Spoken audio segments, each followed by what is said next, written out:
All right. Hey, everybody. Welcome to Comic Book Radio. I'm your host, Peter Cimetti, and this is episode 129. Tonight, my guest is Dan DAHL, and we're going to be talking about the life, specifically his life, as a freelance artist and illustrator, among other things. Dan's a very talented dude. If you have not had a chance to check out his art, not only is on the thumbnail of the show, but go grab a pack of King Cryptid Series 2 for a chance to get one of 3 Dan DAHL sketch cards, and that's on kingcryptid.com or alternacomics.com. But before we bring him on, let's say hello to those of you in the chat. We got Levi Skeen here. What's up, Levi? Hope you're doing well. Bobo's in the house. What's up, Bobo? Hope you're doing good. We got Charlie here too. Hey, Charlie. Ben Spar is here. Says, hey guys, hey Pete, looking forward to the show. Thank you for being here, man. Grape Nuka-Cola in the house. What's up? How's it going? SDA is here too. Says, get Dan DAHL, but then puts Dan DAHL. Oops. And Phil Diaz is the Lost Pages 3 here. And there you go. There's the link right there. You can go check that out. And speaking of Phil Diaz is here in the house too. Zaid Comics, what's up? Cole King in the house. How's it going, Cole? Hope you're doing good. And Greg Levitre. What's up, Greg? Hope you're doing good. All right. Everybody, thank you guys for being here. Without further ado, I'm going to bring on the man of the hour, Mr. Dan DAHL. Hello. How's everybody doing? It sounds like crap. Do I sound like a million miles away? No, you sound fine. It's just you're like... Merry you're Christmas. A surprise. You're very festive. I love it.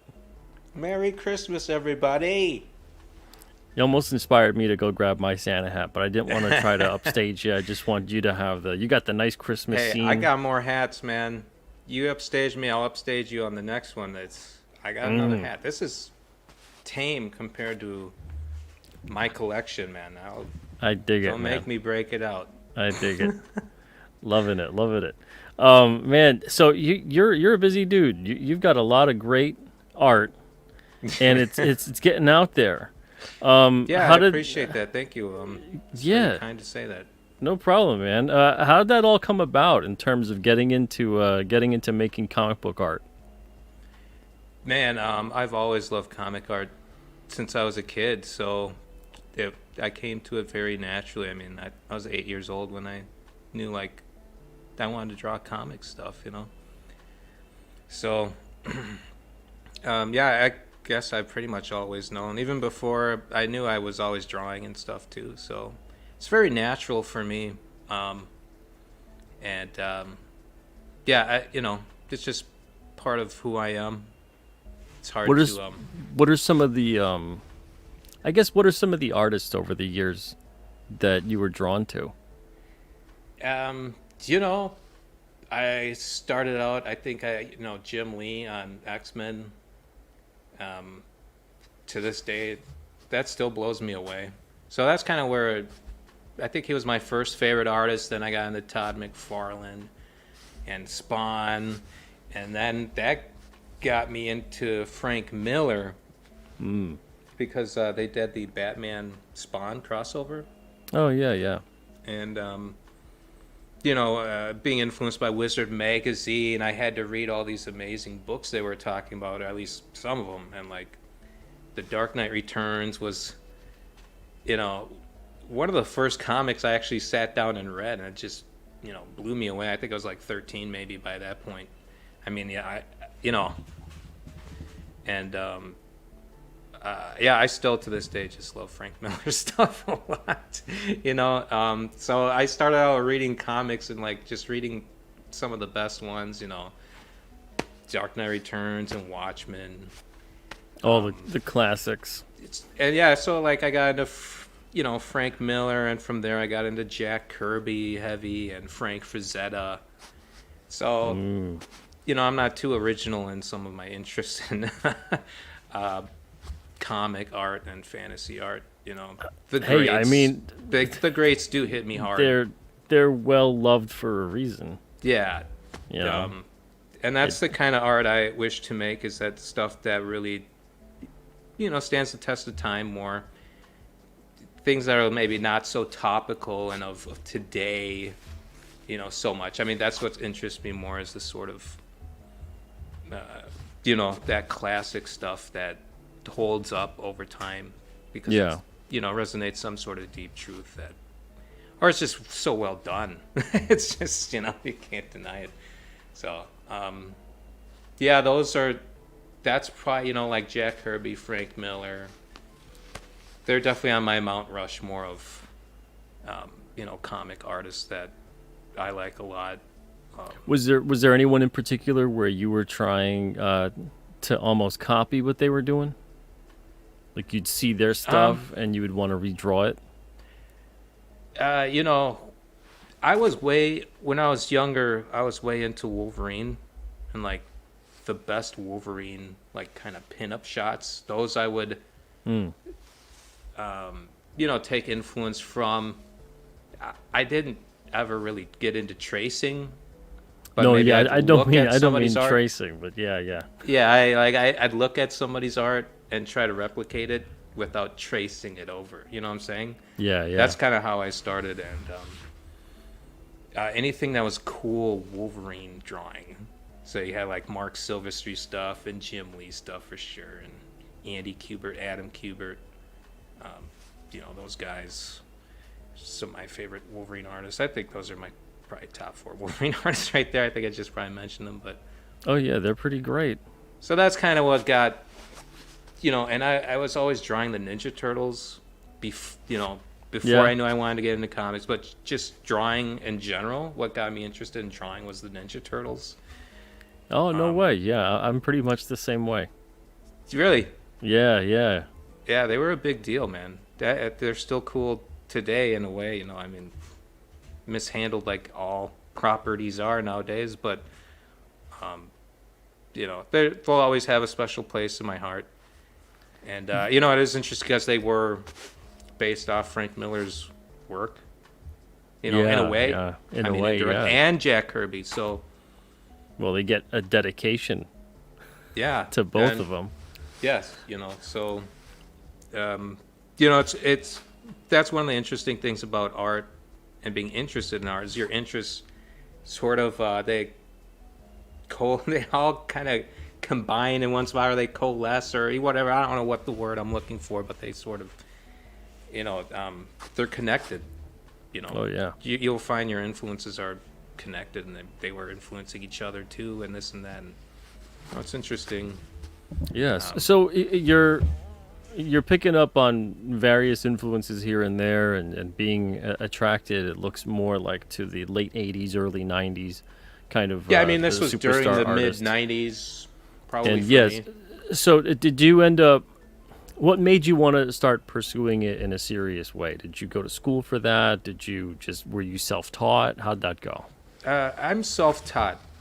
I'm a self-taught guy, and I'm proud of that. Maybe I shouldn't be. Maybe somebody who's, gone through all that education looks at my stuff and thinks, wow, this guy's he doesn't know what he's doing or something, but I don't think that's the case. Has that ever happened? I don't think that's the case. Does someone actually, go, no. I don't think you know what you're doing? No, I don't think that's the case. So. No, I think you should be proud of that. If anything, I think you should be even more proud of that. No, when I see, like, I know how the educators think, and like stuff. I see where their limitations are, you know what I'm saying? And I see where they put their emphasis on things. And, that's just not my thing. It's just, I don't know. I'm just not impressed with what I've seen from, like, I'm from Minnesota. We have MCAD. Okay. Minnesota, College of Art and Design. And, I've seen videos about their courses and different things, and I'm not impressed. Nobody ever came out of that to do anything. So how did you teach yourself? What did you do? You know, I think the best thing you can do is read the best books about it. There are some great books I never hear mentioned, um, and I wish I remember the actual title of some of these books And they will continue to go unmentioned, apparently. because it's all my info. And if you want it, you got to subscribe to my Patreon, which I haven't, which doesn't exist. I'm kidding around. I don't have a Patreon, but You don't remember one single book? no, I do. One? I mean, Oh, okay. but there's one that I really like that I can't remember the title exactly because it's just so blah. It's just so obvious, like how to draw comics from comic artists or something like that. It's some title like that. But you know, Scott McCloud. Anyone doing comics, I think, should read Scott McCloud's you know, book that we know the title of that I don't remember. Isn't it just like how to make comics? Yeah, or it's something like that, right? something you Just can how to make remember. comics? It's the Scott McCloud book. Right. It's so generic. I can't remember what the hell it's called. It's a wonderful book. You got to read it. No, Scott You crack McCloud's. me up, man. What is it? You know that book? It's Yeah, not How I to know- Draw I know the Comics. book. It's like comics. It's the Scott McCloud book. You got to read it. Chat. Somebody Yeah, making, making comics. comics. Thank you, Charlie. Yeah, You yeah. lifesaver. Should be interviewing you right now. No. You crack me up because you're like, there's a bunch of books no one ever mentions, and So you I can't forget remember all the of name of the these name things. of those books. I could go. I want to go grab them, but I better not. You know, you know what's even How to Draw Comics the Marvel Way by John Buscema. I remember that one. That's Oh, a big yeah. deal. That's a book you'll never understand until you're like 30 years in to drawing. You know, like Oh, 25 yeah. years in, or it just sort of it. It doesn't really hit you hard at first or anything, but over time you just realize, yeah, everything they said was like right on the money. So I mean that's a basic one that's good. Anyone inking should do Gary Martin's book on inking. You got to read that thing front to back. That thing's fantastic. I when it comes to ink and inkers and stuff, and I think I just know some stuff people don't know, and maybe they got to read that book. You know. Oh, what would that be? Well, What do you know that people don't know? what people don't know is how to have something in the foreground have thicker contour lines than something farther in the background. The lines thin out. At least the contour lines thin out. The detail lines, they can be thin in the foreground, that's fine. But the contours of that character, thicken those lines up, and they're going to pop more. And you won't have to rely on a colorist or anyone else to provide dimension to your drawing. You can take care of it in the inks. I mean, you know, a bad colorist will screw up anything, but you know, as far as the inks go, your responsibility, you'll have that taken care of, where you'll know the foreground from the background to the very far background. Yeah, Yeah, it's yeah, the yeah. same way too with colors. You know, you want to have the more vibrant, darker Yeah. colors in the foreground. And some people think, well, in the background, you know, the background of something would be darker. No. It gets lighter and lighter. But yeah, In I the mean, background. I see wonderful inkers not utilizing the idea of just having stronger contour, you know, thicker contour lines on something that's in the foreground that's going to help pop that thing out so much more. And I don't know, there's a lot of basic stuff that I just feel is like getting lost or something. Like, I don't know, I just don't see it reflected in art often. Like, so I don't know. Why do you think that is? I don't think people care. Is the problem. I don't think people really care. They don't have a deeper understanding of the art they're looking at. They just see the superficial things. They don't understand the underlying elements that make it happen and that make it all work. Do you think it's a lack of caring about wanting to learn more about their craft? Do you think it's something where they're being discouraged? Do you think it's like a top-down initiative, like if they're working for a corporate structure? where it's maybe an editor's not pointing something out? Well, when it comes to comic art, it's almost as if all elements are trying to make it garbage. by, it's like everything is trying to water this thing down and make it crap. Yeah, I actually, like, everything is working against it right now, I'd say. Page rates are a big deal, right? I mean, and sometimes just people that are untalented that are very successful, that's a problem. I think that's maybe a bad influence on artists, because they see somebody get away with murder and they think they can do it, but you can't do it. You can't do what they did. You can't get away with murder. Get your money for nothing and your inks for free. Yeah, it's do you see that there's more a lot so working against comic art. There's computers working against comic art now. Do you see this trend more so within the corporate mainstream or among indies or overall? Corporate mainstream is, I think it trickled down from there, sort of hiring out, for the conversion rate on money,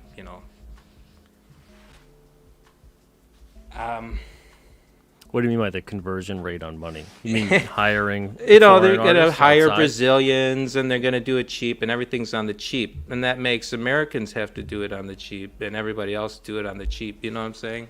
It's kind of like... That trend seemed to start in, like, the early 2000s. Yeah, like and in a I big mean, it's way. nasty. Like,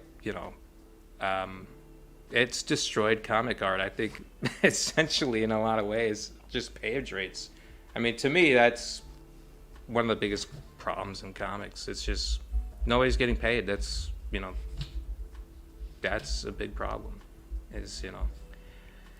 I understand publishers have their end on things and everything else, but I just see it as a corporate over time. Yeah. It's watered everything down, where the page rates are nothing now. The I'll art say can this. suck and nobody cares. Nobody cares. Apparently, I mean, as far as Marvel Comics, they don't seem to care if the art sucks. Just get the thing on the stand. For the page rates, and it's interesting too, because I know a lot of independent creators that get paid more than what some of the mainstream corporate creators get paid. And I'm not saying that, oh wow, the mainstream corporate must be like 300, 400, 500 a page. Well, you may be like a top A-list artist, but I know a lot of top indie companies too, where they pay like $20 or $30 a page. And that's just crazy to pay the artist that. Most independent artists are making between 100 to 200 that I know and that I hire. Yeah. But the thing is that this is the other part of it that no one wants to really talk about in terms of why page rates get lower and lower, because comics don't sell. Yeah, that is and a that big is the reason, essential bigger problem. Yeah, and a which bigger is why reason the page too rates are as low as comics aren't selling enough. Is because they've distilled the product line. They've just watered it down to nothingness. They've turned it into this whole thing that's a big mess across the board. There's too many titles of specific types of things. So let's say a character, has 10 to 20 different associated books instead of like maybe 1 to 5. So now you don't have everyone who's a fan of that character reading those 1 to 5 books. Ideally, maybe even 1 to 2. You've got all of that fan base now spread across. And of course, their mentality is thinking that, whoever's a fan is going to pick up every single book that character's in. But that's not going to happen. Yeah. So you get that whole thing that comes across, and now maybe you have 1 million fans of this certain character that would have bought the 1 or 2 or whatever books of that character. Now instead, you've got the million and you spread them across 10 to 20 titles. And now you've got these books that some of them aren't even going to sell anything close to what they could have sold. And you've created now low page rates across the board because Yeah. everybody's gonna, So the whole thing is just it's a complete mess as far as that goes. Just a complete mess. Yeah. It's very tough, So the industry definitely has some problems. But yeah, I think another big problem, obviously, is, and with, why maybe we're not all doing as good as, I feel like the older generation, I feel like they were better, to be honest. You know what I'm saying? I just, like, in a general way, I feel like illustrators used to illustrate better. And I feel like Well, yeah, lost that. there's a progressive curve in terms of quality. You can really Yeah. see it. Yeah, I probably the I feel past like 10 quality years has it's gone been like, down really bad. Yeah. And I think some of that is drawing on tablets. Is the digital aspect? Why do you say that? The digital aspect is messing people up because I believe it is. People are taking that and then they're using 3D models because it's there, whatever. That's a big problem. That's stiffening everybody's artwork out. But the fact is, I've drawn on, iPads and Cintiqs, and none of it is as accurate as the actual pencil in your hand on paper. No matter your settings, no matter anything you ever do, it does not pick up like reality does. And when you're doing gestural drawings of the human figure moving, motion is a big deal, and there's no delay in reality when your pencil's on the paper. I mean, it's the digital conversion from your hand drawing to what the computer is reading. It's not accurate. It's close. It's very close, but it's not as accurate as a real pencil in your hand. Yeah. So, I mean, I think there's very few artists that do a good job digitally with all these different elements in comic art, like making it lively, making the figures move. There are some that do it. So, I mean, there are. Like Jorge, the Batman artist, Jorge Jimenez. Oh, okay. He has, he does all digital, and his stuff it moves, it's kinetic. So he knows how to do it, but most people don't know how to do it. I feel like you got to be able to draw on paper before you can draw on a tablet. It certainly helps. I know a bunch of people that can't really draw traditionally, but on the tablet you're like, oh, that's not that bad. But yeah, it's the inclination and I think the temptation to constantly use the shortcut, and it's just ever present on a tablet. Yeah, it's just these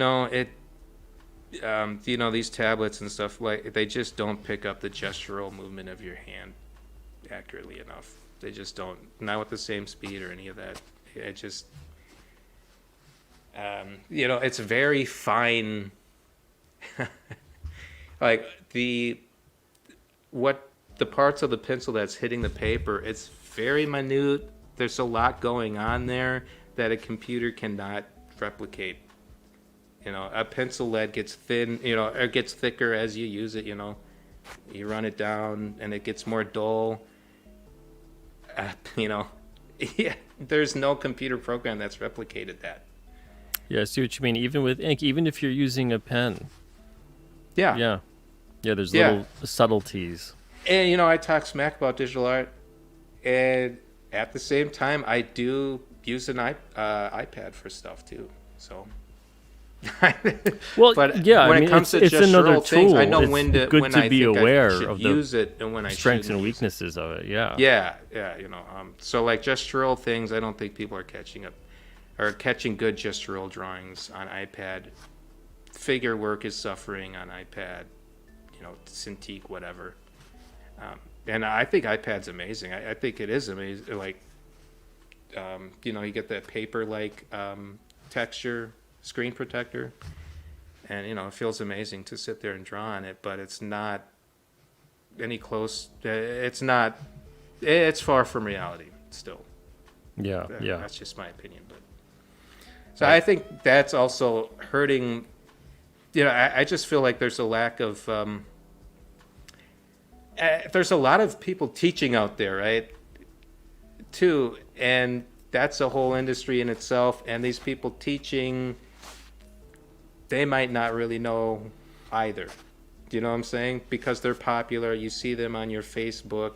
You got a paid advertisement for somebody's thing where they're teaching people how to make comic art, and you can.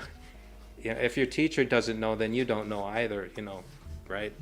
Well, there's always been that element to it, right? Yeah. You can. There's so many. Man, I could think when I was a kid, it was like these how to draw books are horrible. Yeah. Yeah, and not just the ones about how to make comics or anything, but especially when they were featuring generic figures and whatnot. But a lot of the time too, if you like learn how to draw animals, that kind of a thing, right? And it start with like the very loose shapes and the lines, and then it's like 3 steps later, it's a completely fully rendered animal. You're missing about 5 to 6 steps here. In between the end and the last one they show, there's like a whole lot missing usually. Yeah. Make a couple lines, get the framework, then isolate the shape. It's easy. You should already know. Then erase the in-between, and then texture, and done. And then it'll show I think that's maybe unavoidable because those aspects of art can only be learned by, time in the trenches and sitting there doing it. They'll be right on what they said, but they won't be able to. I don't know. There are aspects of art that I think are really tough to explain and can really only be hammered out at the table, after spending hours and hours and hours. And because me personally, I rely a lot on feel. I don't know a lot of things like consciously, but my subconscious, when I sleep at night, anything in the whole world, I could see it, in extreme detail, so there's something going on in people's visual cortex in their brain that's smarter, I think, subconsciously than they are consciously. So I try to tap into that subconscious thing that's able to just rock, and I just get out of the way. It's basically, so those missing elements, I think they lie somewhere in there.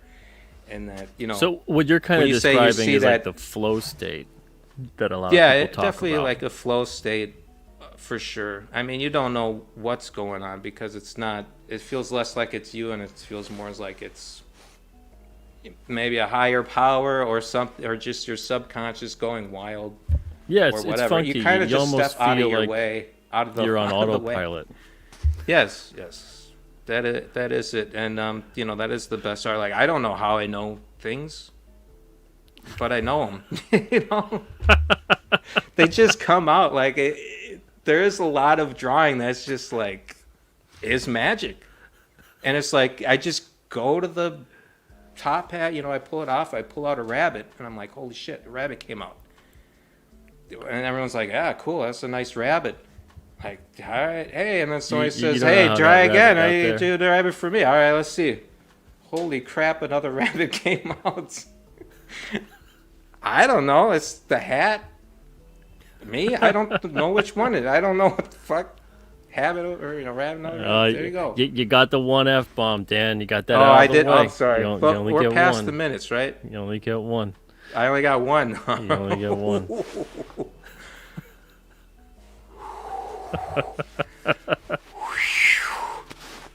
All right, so as far as now you're getting into the aspect of working on other people's projects. You're getting hired to work on that stuff. How do you go about that? Do people come to you? Do you go to them? How did that all start? Oh, I mean, they always come to me. I never reach out to anyone ever. Was it because you showed your art on social media, or how did that go about? Man, yeah, probably. I mean, it could be from any, maybe they saw it published. I'm not sure. Usually they probably see it, you know, yeah, online somewhere, probably a social media, which, you know, that's a whole nother, it's a whole nother subject, you know. I like to take big breaks from social media and just focus on the art I'm working on and stuff, and so much of it is just not related to what I'm working on or doing. You know what I'm saying? And it just seems like a distraction. A lot of things. Yeah, yeah, I hear Maybe you. all of it. So I Well, try it's a to use tool like social anything media else, right? I mean, sparingly. if it's a kind of. hammer, you don't just keep using the hammer all day long. You use the hammer when you have that project, that nail that needs to be in the wall. You don't just keep if I were more like hammering everything.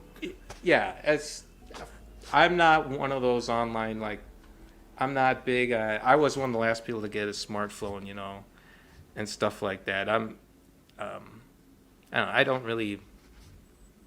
I'd like to avoid as much as possible, and just focus on the art and focus on the books and stuff like that. Not to say I don't ever have fun or anything like that, but it's just. It's a fucking mess, Oh, I mean, it's a darn mess. All right, show's over. Thank you, everybody. Everybody have a Man, great. oh man, you're killing me. Not as much as Razor Fist was killing me the other day, but man, Dude, I was gotta gonna break. watch. I Oh gotta man, I'd break like this to. out. It's fitting because I got the Christmas theme. Exactly. Gotta stick a life boy right in there. All right. But I'll turn that off here. There's a button. I got it.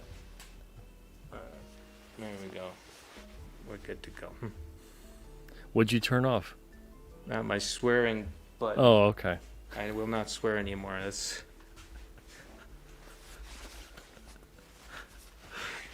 I just feel so comfortable around you, Peter. Oh well, I appreciate You are a that. cool guy, though. I will say that. I appreciate that. Thank you, Dan. No, I mean, you're Um, like, I don't know if I don't know your whole story or anything, but you're like just a cool, a nice guy, which is cool, There's not enough nice guys out there, I hate to say. I mean, I don't mean in a nice guy in like a negative way, like the guy's a pushover or something like that. I mean, like, people can be nice to each other, right?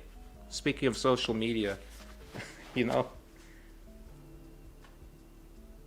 Whatever happened to that? Just people being nice. Like, you're a stranger, I don't know you. I'm just going to be nice to you because I don't know you, sort of Oh thing. yeah, Right? yeah.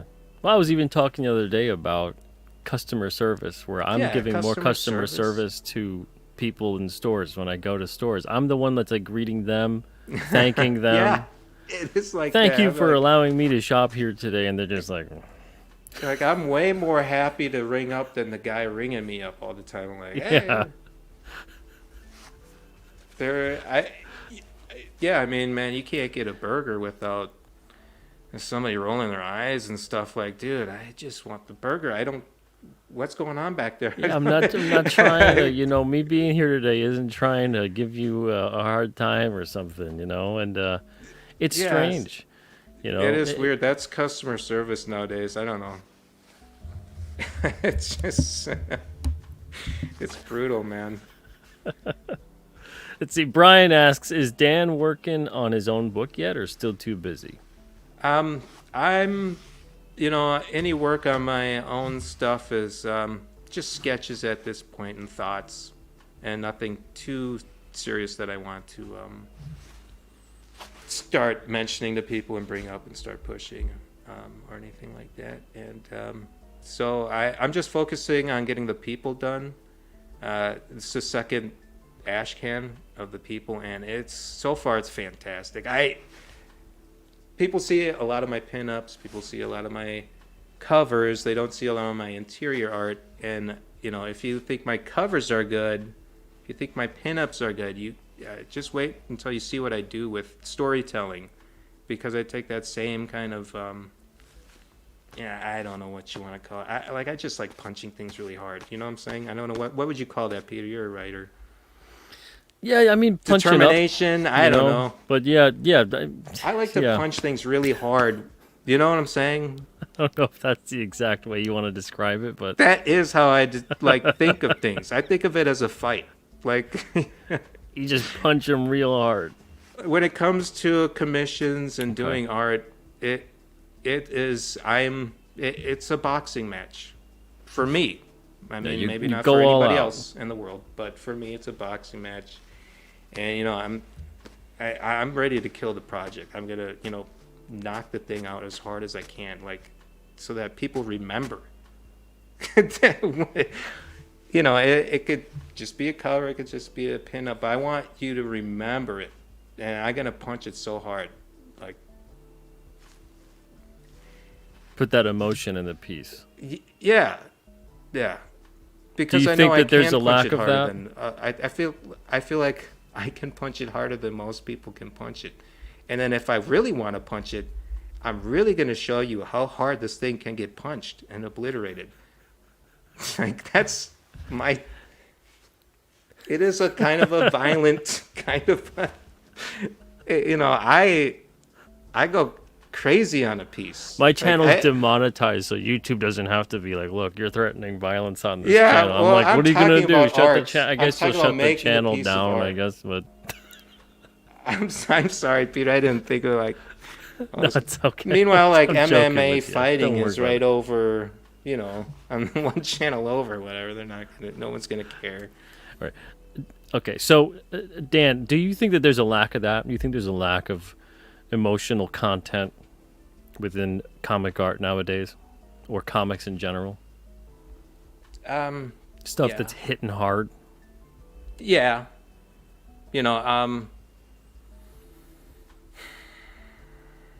Rick Rubin's been going around talking about art process, and it's been fascinating, and everything he said has been, right on the money pretty much. And what was I saying? When it comes to like making art and making art that has meaning to you in some way. I think that is really important. You should feel your art because you're not AI, and there's something that AI doesn't understand. Is Or are we? well, or people that use AI and then they think they're artists. Like, you don't understand the process.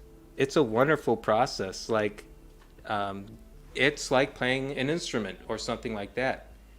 You should feel the music as you're playing it. Those musicians are better, the ones that can feel the music as they play it. If you're just playing the music to play the music, but you don't feel it, your performance isn't going to be as good.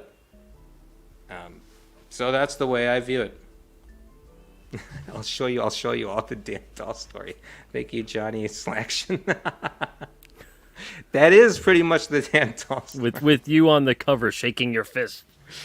Yeah. Kids I'll these show days. them all. Kids these days, I tell you.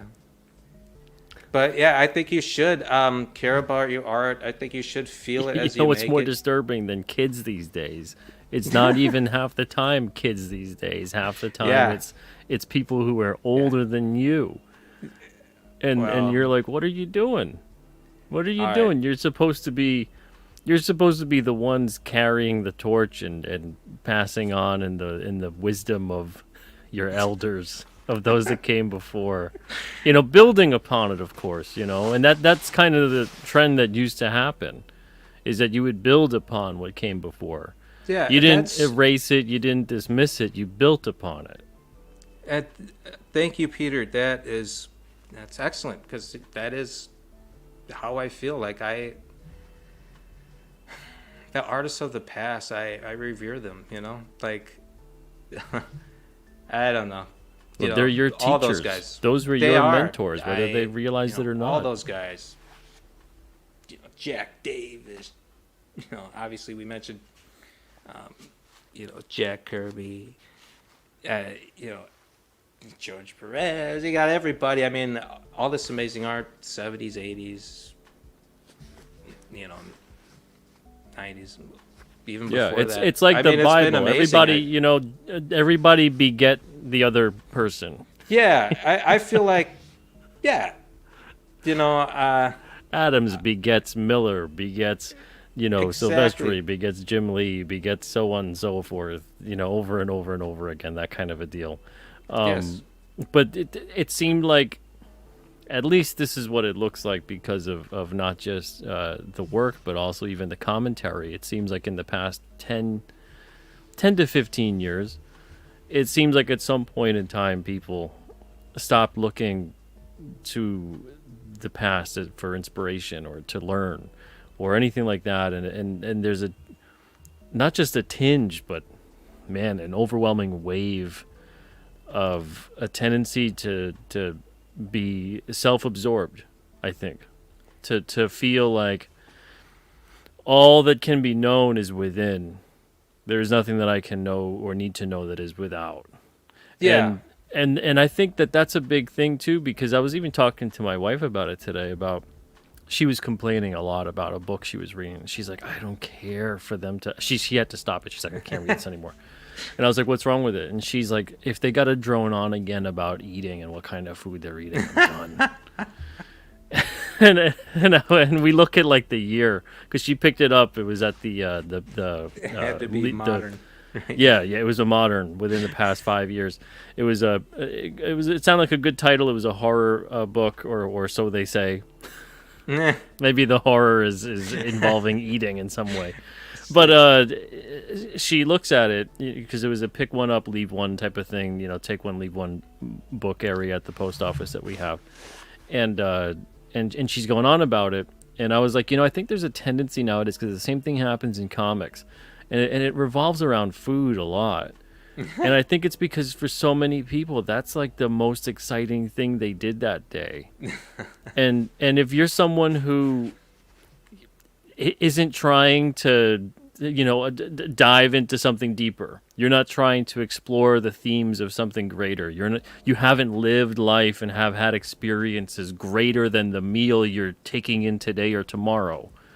Then that essentially is what you're going to work into your writing and think that that's exciting, and people that gravitate towards that, it's the same mentality. You're not really thinking about something greater. You're not really thinking about something that surpasses. You're thinking about, that meal is the greatest thing in my life, which is sad in so many ways. But like, that's the most exciting, action-packed, attention to detail part of your story. It involves food.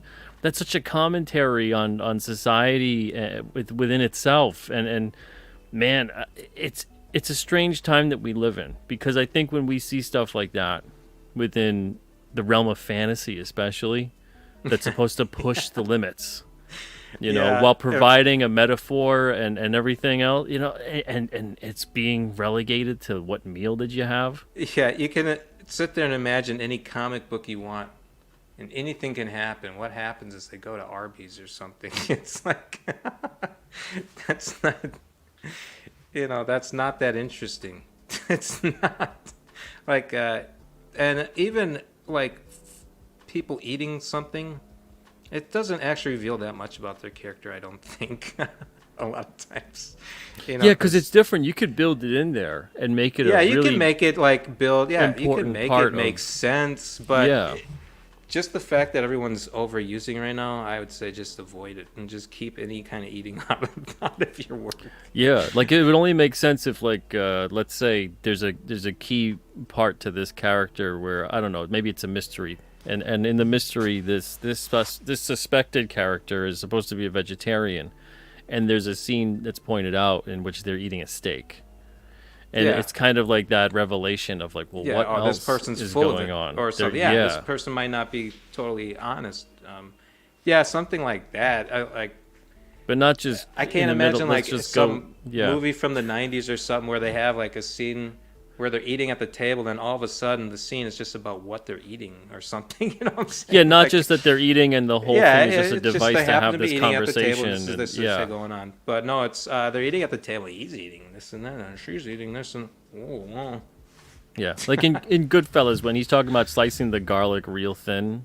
That's a character development Yeah. type scene. Yeah, I mean, It's showing something about the personality of the character, the attention to detail, the reverency. yeah, it should have, it should play into the story, or at least into the, character development or something, right? And not just be there. Not just, yeah. It's not that interesting. I mean, we could have the characters do more interesting things. It's kind of like, Grand Theft Auto, if you ever played that. Like, I don't want to actually ride around on a bicycle and stop at the bagel shop in a video game. Like, I don't want to do that. That's the whole game, is get to the bagel shop and then do order. realistic stuff. Oh, did you know you can actually order an everything bagel at that shop? Like, I don't care. Like, it doesn't matter. And at the same time, it really is. It's how it's being used, because you could really make something interesting. I'm sure there's dozens of manga that are making it interesting, but in terms of how we're using that within storytelling nowadays, man. And I admit I do like some manga, and I think there's a lot to learn from manga. And when I was in my teen years, I definitely was reading some manga, and not so much nowadays. Because I don't know, I just not interested enough to get into it. It seems just like too much of a can of worms. That's just like,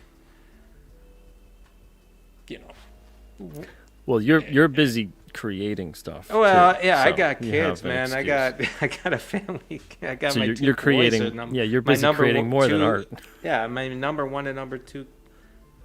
My top two creations. There you go. My boys. So A collaborative project. yeah, that's ongoing, and that's a whole different thing. But I don't even know where I was going with all that. But I just I can't get into manga now. It's just not. I can't hardly even watch a movie anymore. Yeah, it's difficult. There is a decline in imagination. I think yeah. there's too much of the phone doing your imagining for you. An over dependence on technology, you think? Yes. Scrolling Instagram or, X. I do it too, and, it's cool, but it's having a negative effect on art. Art is becoming content. And I think that's maybe something we didn't mention about what's screwing art up so much is the fact that art is now is content. And content is not art.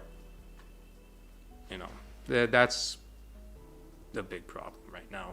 And, everything's at your fingertips, and people expect that kind of everything to be that easy. It's just not.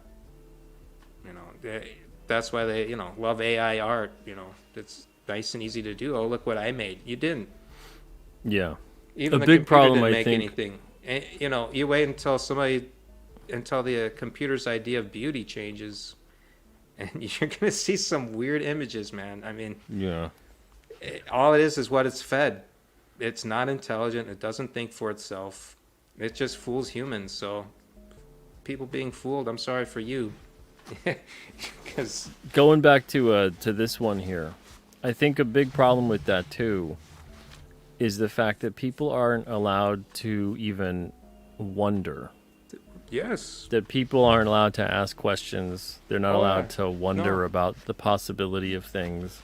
you're never allowed to be wrong because it's on the internet forever. So that's a problem, right?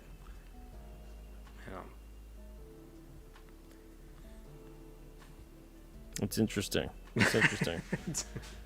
But yeah, I mean that's an important part to all of this, because for you in particular, when you're creating art, it's problem solving, isn't it?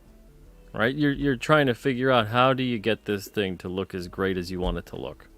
And every single thing about it is exploring possibility and coming up with the best possible solution. Yeah, so you have to have that, ability to experiment. You have to have that. Uh, when I was growing up, art used to just be,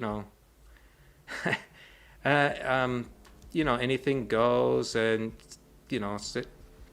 whatever it reflects, it is what it reflects, and nobody was trying to like stop it so much as today. Now people are like even more afraid of art and just afraid of different opinions or something that doesn't,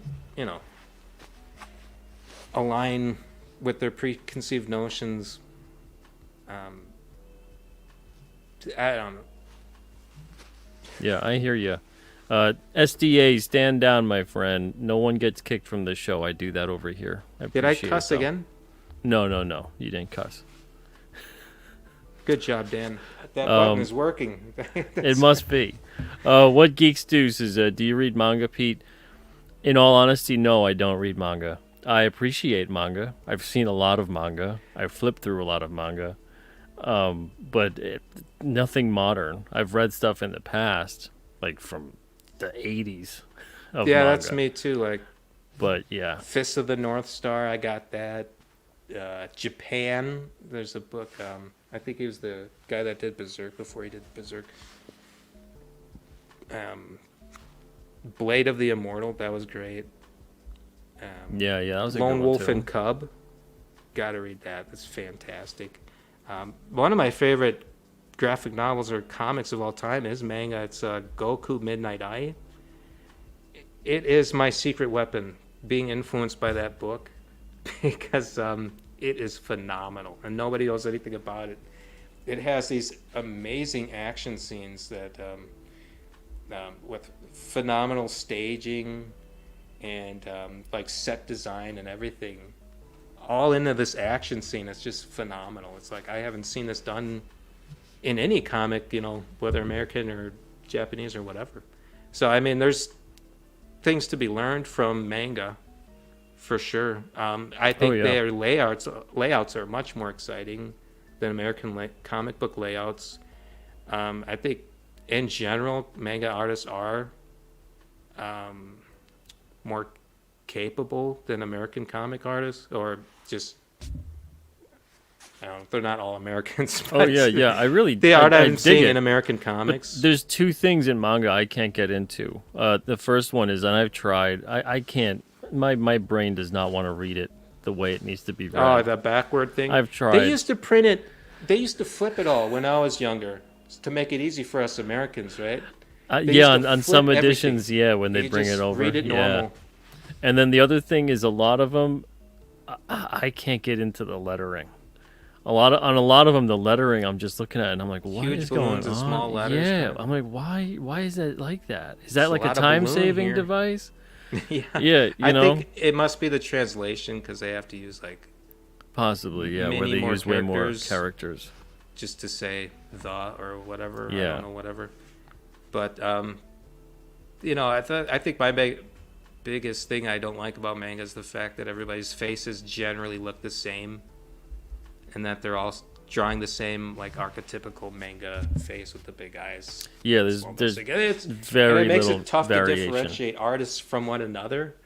It's sort of like they don't revere individuality as much as we used to here in America. Oh yeah, well, I mean, that's a cultural thing.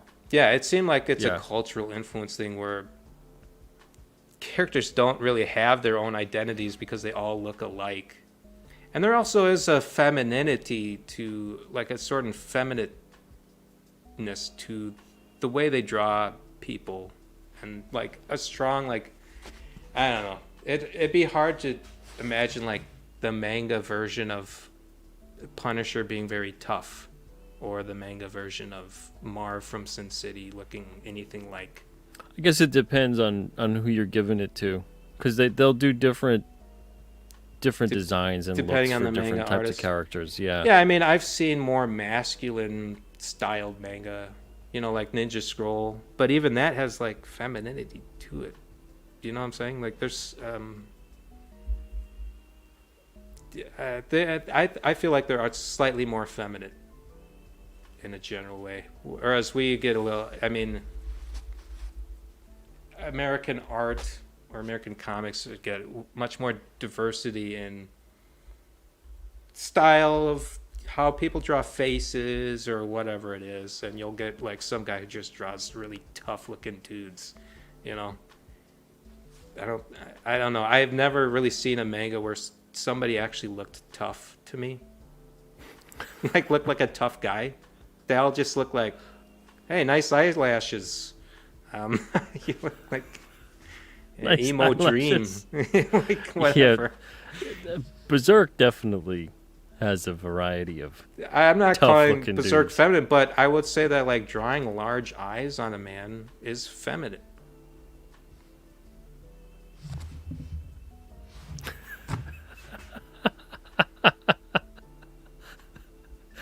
You should have a set of reaction gifs. Your What do you want? reactions, even like to your own comments, are great. What do you want from me? SDA's like, I don't know about this We guy. got a couple of SDA, couple of manga minutes looks left. girly. Thank you, Boombots. I'm not saying Berserk is girly, but I'm saying large eyes and like, you know, you see all the reflections and shit in the man's eyes. Okay, that was an S word.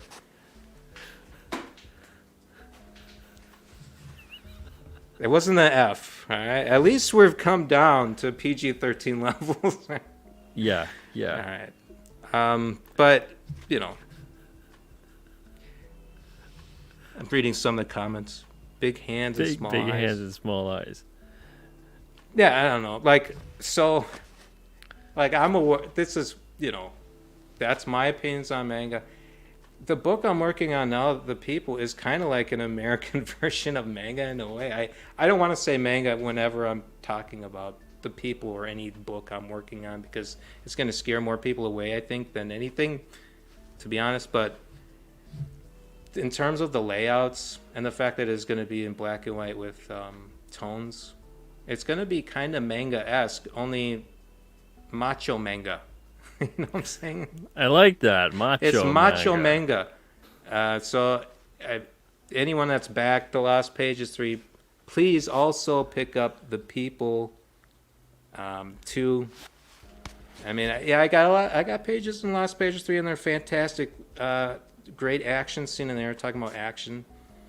And, you know, when you have me on the show, you always have this cool title for somebody, and like, I was like, what the hell is Peter going to come up for with me? I don't know. I'm like, there's nothing. And you found something. He said, what was it? Commission Impossible? Yeah, yeah. That's perfect, Peter, because, like, that's how I feel. Like, I do action stuff. Like, I want to do action stuff. Like, in a way that people don't typically see in comics. To really, like, because a lot of action in comics is so static, what happens. Action scenes are just complete static for the most part. There's not really much choreography or anything to mention at all. It's just sort of static images that look like action happened. That's not how I do things. Things make sense. There's a through line to the action. And you know, yeah, I think anyone that reads The People, Ashcan 2, is going to absolutely love it. I promise you, anyone that picks it up will enjoy it very, very much. And you know, it's like, it's as indie as indie could get. It's black and white. It's like, you know, it's a ash can. It's not a campaign. You gotta like go somewhere, and you know, it's almost like a nightclub that's exclusive or something. It's like, it's hard to get there, right? But if you get there, it'll be fantastic. And Peter, did you read the People, Ashcan 1? No, I have not read that. Because I'm no. going to send you 1 and 2, and you will be knocked out. Okay, you're going to invite me on the show. I'll be a regular spot once a week. Because you're going to be the biggest Dan Dahl fan once you read this thing. All right. It really is honestly good. It's fantastic. Phil's writing, I was gonna say that's with Phil Diaz, right? yep, Phil Diaz, his writing is, I have so much confidence in him and his ability to write. I don't even read the scripts anymore. I just send them. That's what I say to Phil now. just send them. That's it. You don't need to vet the project. I don't have time just- to read it. Phil Diaz's name is on it. You're good to go. No, but I do have a lot of confidence in his ability to write, and I haven't been let down. So yeah, it's very easy. His scripts are very easy to work with, and I think we work really well together. Talking about music and like making art. Yeah, yeah. He'd be definitely a good bandmate who also feels the music and knows how to set it up right. Yeah, I think anyone that picks that up, they're gonna absolutely love it. All right, Dan. So we got to wrap up the show. Before we go, for those that are out there looking to get into the kind of stuff you're doing in terms of getting hired for work, whether it's covers, interiors, etc., what kind of advice could you give them? Look at your own stuff, and be honest. Be your own biggest critic. You want a part of yourself that is such a critic. It hates every piece of comic art it's ever seen, and it's going to hate your comic art that you've been doing. You need that kind of level of critic in you where it's almost impossible to move forward because everything is so bad, according to the critic within. And then look at your own art as that character, in that frame of mind, and really look at your stuff and say, what could be better? Why is this not as good as the classic Marvel artist, from the Silver Age or whatever it is? Why is this not Buscema level? Why is this not, So that's what I say, is develop that inner critic that is just completely brutal, and make it bring you to a full stop, and then somehow find a way to keep going after that. That's what I say. So be your own worst critic. Just hate your own stuff. That's what I say. And then find a way to move on after hating it. It's not easy. I'm going to have to change the life of a freelance artist and illustrator to how to hate everything you do. Yes. It'll elevate your art quicker than you could ever believe, man. Well, learning how to edit your own stuff. Yeah, I'm blind to my own. I'm blind to myself, and that's the toughest part: is being blind to your own art, being blind to your own. I could look at other people's art and tell you what's wrong right away, okay? But sometimes looking at my own, it's hard to say, So. Yeah. I think sometimes we even know what's wrong with ours, but we don't want to admit it. Sure. Because you don't know how to correct it. Yeah. And I think that's the part that, because it's easy to look at the other thing from the other person and go, oh, this, and that looks bad. They got away with it, so I can do the same. But then when it comes to looking at yours with the same set of eyes, it's easier to make excuses for yourself, Yeah. But, you're never really doing yourself any favors with that. But it doesn't mean... Now, I'm going to come at it from a different approach. I agree about being your own worst critic, about being objective with what you're doing. But in a way, in how to build yourself up, sometimes you do have to go, all right, I notice what's wrong here, and that's half the battle. So on the next piece, because sometimes you do got to just go, I don't know how to make adjustments on this, but I'm going to learn. And then you keep on learning and progressing and moving forward with it. Because if you get stuck in the I hate every single thing I'm doing mode and you never get it out there, that's going to be really difficult to ever improve. The other thing that's great, too, is if you actually do know what's wrong with some of the stuff, but you don't know how to correct it, and you're feeling adventurous, put it out there. Yeah. Get it out there on social media and be Yeah, like, definitely I know get there's a it. couple things wrong here. You know, what do you guys suggest? How can I improve this? Yeah, that's a great point. Definitely get another opinion other than yours. That's a great way to be objective and not just relying on your own inner critique. Yeah, I honestly, I try to hit my own stuff, but I don't because some of it actually is so good that it pleases that inner critic. There you go. There you go. So that's breaking through it. That's what I'm talking about. You have to beat your own inner critic by being better than that guy, you know.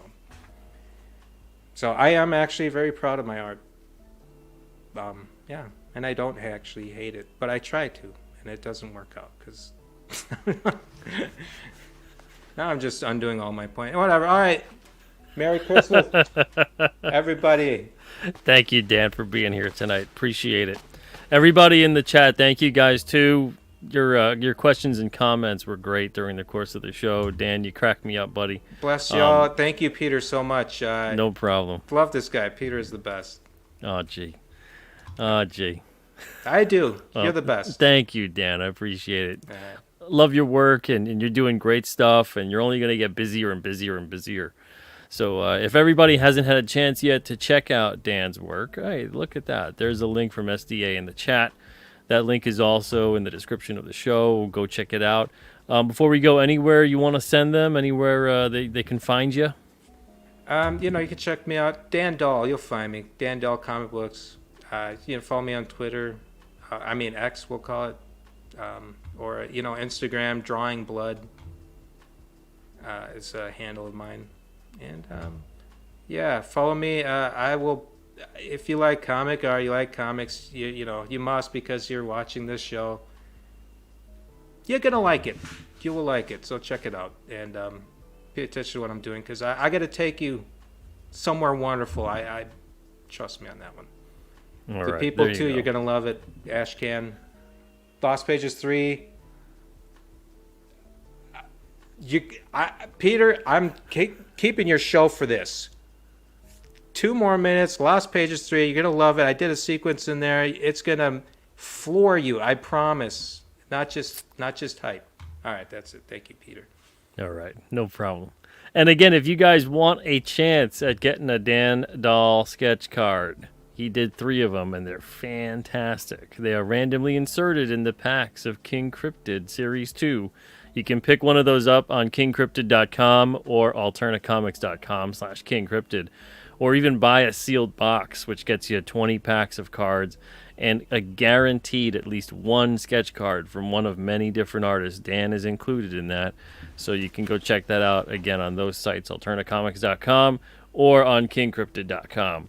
Until then, everybody, if you enjoyed the show, give it a thumbs up. Make sure you're subscribed. Ring the bell for notifications, all that good stuff.